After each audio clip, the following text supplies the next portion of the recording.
खुशी खबर है सुभद्रार टंका यही सप्ताह ही आसो आज्ञा। हाँ, यहाँ घोषणा कर उपमुख्यमंत्री श्रीमती प्रभाती परिड़ा। आउ चलतु भिडटी देखीदबा जो से कहते 4,57,681 सप्ताह सुभद्रा मिल जो मैंने आगुरी भी अप्लाई करते किस्ती आसी नाला से पूरा टंका मिल जो मैंने नूतन अप्लाई कर फर्स्ट किस्ती मिल जो मैंने किसी अभियोग देते रिजेक्ट हो जाता से भी टंका आसो।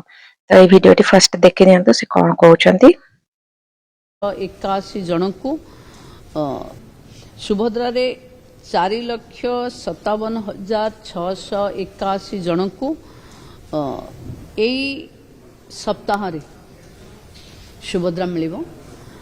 जदि आपनकर नाम बेनिफिशियरी लिस्ट रे नाही पेमेंट हेनी आपण मानकर ई केवाईसी रे किछि इश्यू हेची बा रिजेक्ट हेची एपरि किछि समस्या अछि तो आपण माने कोन करिवे ना ऑनलाइन पोर्टल को जिबे देखिनियंतो एठी। तो एठी फर्स्ट आपण सुभद्रा योजना रो लॉगिन बा कंप्लेंट सेक्शन को खोजंतु लॉगिन करंतु आ अभियोग रो प्रकार माने एप्लीकेशन नंबर आदि देकिना कंप्लेंट को सबमिट करंतु।